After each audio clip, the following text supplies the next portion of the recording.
The Early Bird podcast. Please wait until you hear recording in progress before beginning. Over to you, Debbie. I know you've agreed your time. Please go ahead. Thank you. Thanks so much, Caroline. I'm Debbie. I'm a compulsive overeater. Hi, everybody. What an honour to always do a share, but I particularly am honoured to do a share at Early Bird, which is my home meeting, and that has really been my lifeline. And I don't say that lightly, for some years now. Before we start, I just thought I wanted to just say a little prayer, to please remember the compulsive overeater inside and outside of those rooms that are still suffering. Just take a moment. Thank you. I thought about saying that today because the second meeting I ever went to, there was a chair, and a lady said that she really believed we'd been prayed in. And that's why I take that prayer very, very seriously, because I believe we've been prayed in as well. For those newcomers are still getting their head around what that might mean, and the spiritual foundation of this recovery program. It is a spiritual foundation, and the idea that we were all, each one of us here, even if you knew, even you've been around a long time, that we were all in a solution, but just by being here this morning, rather than in the problem, is God's blessing for me, and or higher power's blessing, however you want to frame that. So, I am very, very grateful that almost 30 years ago, that obviously some energy that I can't still explain got me into Overeaters Anonymous, and how much it's impacted, changed my life for the better. So back to a little bit about the beginning.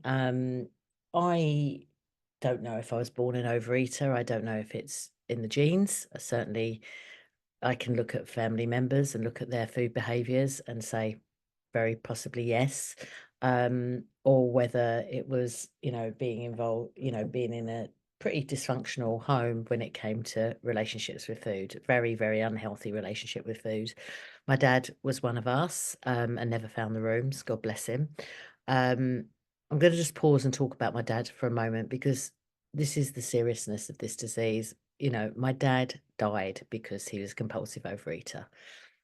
He had, chronic diabetes, that progressed when he first got diagnosed at the age of 35. He was told all he had to do was really have a much healthier lifestyle, and therefore, lose some weight, and he wouldn't need insulin. And it progressed and progressed until, towards the end of his life, he had kidney failure, heart disease, was facing amputation, and and lost his eyesight. So, let's not mess around here. This is a very, very serious illness, physically. It also, I'm sure we can all agree that mentally it has a huge impact on us, emotionally, mentally. And spiritually, I didn't know I was ill spiritually. I didn't know I was sick spiritually, because I've always been, what I would say, a good person, and that's never changed. But I didn't really understand what a spiritual life meant. I was brought up in a Jewish household, although we weren't at all practicing or religious. It would be more culturally Jewish. So, to me, this idea of God was the man in the sky with the beard, and if I did something wrong, I was a wrong person. Through recovery, I've grown to understand my own understanding of what a higher power means to me. But I can say that I ticked every box when I came in. I was physically sick. I was definitely emotionally very unwell, and spiritually, I had no real understanding of the joy of understanding what love is. Because to me, my spirituality, and this program is about love. Um, I At my highest weight, I was 21 stone. I'm so sorry, because I'm still such old money. I cannot even convert that. But if you want to, please do so a lot. And I'd yo-yo dieted from, oh gosh, believe it or not, I think from 7. My mum really was very concerned that she had a chubby daughter.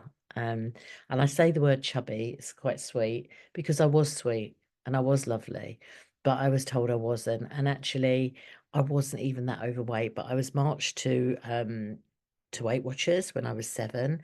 left there on my own, with a room full of much older women. I couldn't even put a name, but to me they seemed ancient. And I was clapped for losing weight, and I was, I don't know. Fine, Debbie. Thank you. So, and then my dad would pick me up and reward me with a bar of something, it was very, very, very confusing. I think my early childhood, my takeaway from that, there was a lot of love in the house. And I don't want to demonize my parents. There really was, but I think it was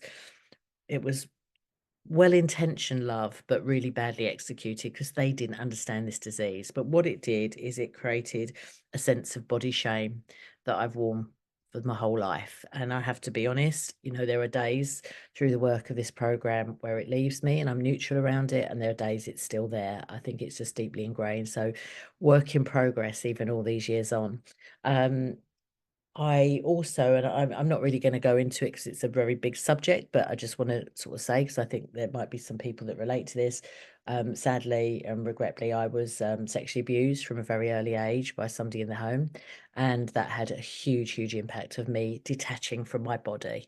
So therefore, and then using a food because of this restricting of my mum, and let's call the food police, went into secret eating behaviors, and that's what I used to survive. The flip side of that, there was lots of happiness as well, lots of laughter in the home, lots of friends. I did well at school. I was always blessed with a lot of confidence and a quick wit and fun, and I was always able to make friends. So there, so it wasn't all doom and gloom, but the weight was. That defined me. It didn't matter what I was doing, how well I was doing at school, what friends I had, whatever it was, I had the fat girl head on continually. It was like wearing a hat, and it was never off my head. Um, of course, boys came along when I was 13, and that was a bit of a disaster. 12, 13, we all got interest in boys, and I just, probably because of my own experiences, I sort of mentally thought I wasn't good enough, didn't deserve it. Who would ever want me? So I don't know if I projected that, but me and boys weren't in good company, and it was very, very difficult for me. So I became everybody's friends. I made everybody a friend rather than a romantic interest, because I really believe nobody would ever want me. And my older brother once lovingly said to me, so he thought boys don't go out with fat girls. And the reason he was saying that was really just to, in some misguided way, again, trying to help me and support me. But that stayed with me. And the reason I'm bringing that up is because it can still be there, that voice. And it just shows all those years, working through that. And then I went on, I had a successful career in the music industry. I was a big character because I was Big Debbie. And it was the time of, new romantics, and it was that sort of look. So I was able to go down I couldn't get any clothes that I wanted to wear in the high street, but I could go into, the charity shops, the thrift shops, and I could put crazy outfits together, and somehow, but I hated myself so much. A very big, profound moment happened for me where my business partner, and all my friends, my business partner had a birthday party. And for those of you that might remember, who might come from the UK, it was a riverboat party on the River Thames in London, and it sunk. It was called the Marchioness, and it was a big trauma and tragedy of the time, in the early 90s. And I wasn't on that boat there for the grace of God, because I was running the nightclub that we had, and I was coming down later. So when you go to, when you lose 16 great friends and they're all in their early 20s, you cannot, or I couldn't, think about this as a really profound moment in my life, that they had died and I was still here. Why? And I did have a sense of God, and a sense of destiny, and a sense of a spiritual life. And I thought, I've been, we talked about being saved earlier. I've been saved. And my life was not a full life. I was suffering, but I thought it was all about my weight. I thought it was about what I looked like. So I went on this crazy, crazy diet. I went and got these mad tablets, and I lost more than half my body weight in a year. I think I lost something like 10 stone in a year, and I was slim. you know, and I was getting the clothes I wanted and I was getting male attention. I was so desperately unhappy. And none of that made sense because I thought it was all about the weight.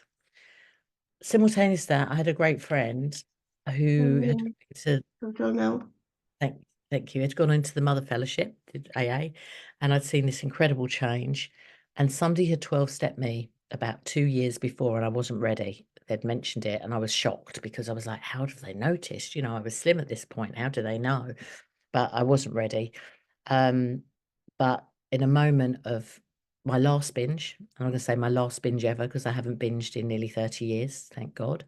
Um, I was crying. I rang up my friend, and he said, "Get on the phone." When I got on the phone, there was helplines back then. We had phone lines, and I got on the phone. I was expecting to be saved, you know, somebody to do my recovery for me, and they were quite hard-asked about it. They said, "Get to a meeting. That's all you need to do. Get to a meeting." "But I want you to tell you about my life and my misery." "No, no, get to a meeting." And I had no choice, and I went into that meeting. It was Swiss Cottage in London. I still remember it. I remember the smell, I remember the people there, I remember the and why I remember it is because they said, "Welcome to Overeaters Anonymous, welcome home." Um, that was incredible. I listened to every word. My ears were open. They say, don't they, take the cotton wool out of your mouth and put it in your, you know, take cotton wool out of your ears and put it in your mouth. Listen. Um, And something happened. That was my spiritual awakening. I've got a dear friend on this meeting now. She talks about, I never had the burning bush moment. That was my burning bush moment. It didn't have to come in a white light. It came in love. This love hit me, and this identity and this hope. And I got on and did it. And I got on and worked the program, and I was blessed. I find the working of the program, we say, you know, it's simple, but it's not easy. The simplicity of it is that it's very well mapped out for us. You know, whether you, whatever way you want to work it. I worked with a sponsor that happened to take me through the 12 and 12, the OA 12 and 12, which I really love. I got to the big book later, because the OA 12 and 12 really, really spoke about me and my disease, and I understood it. And then I worked through the workbook and I did the steps. Since then, I've done the steps quite a few times, in many ways. And I have had, you know, I have today a life beyond my wildest dreams. When I came in, I had no money. I lived, you know, I was spending everything because I was a compulsive spender as well, but that's another story. I had, well, I say no money, no savings. I lived in very jeopardy. It was chaos, you know, it was unmanageable. I had a lot of unmanageability. I had, you know, hadn't had relations, you know, loving relationships romantically. I didn't believe I was going to be a parent.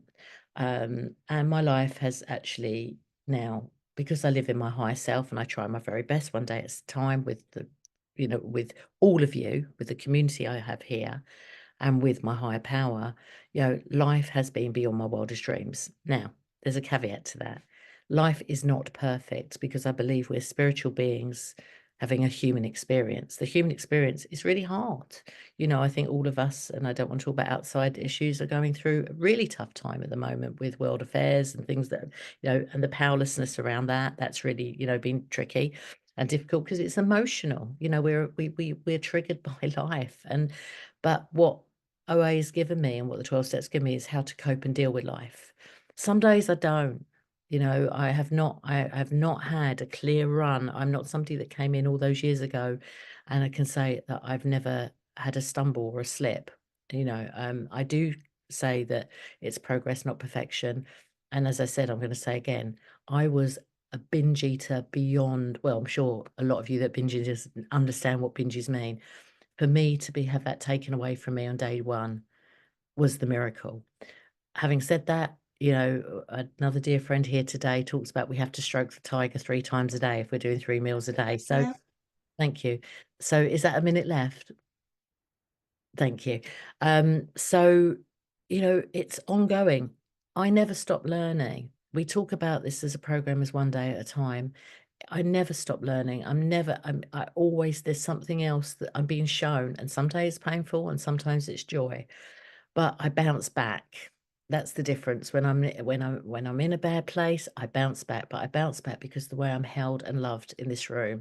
And we say, we learn to love, the fellowship loves us before we learn to love ourselves. And I think if I'm going to say one thing that's come out of this, well, many, many, many things, because is I've learned about love. And this is the essence of this program. And with that love, that self-love and love of others, as in helping others and serving others, that's where I find my serenity. That's where I find my peace. And that's why I don't have to go to compulsively eating to take that pain away if I can fill myself up with love.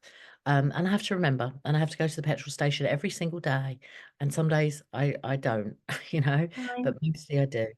And then I'm in that car on the road to happy destiny with you all. And it's the road to happy destiny. So God bless you all. Thank you for hearing me. And thank you for inviting me to share today.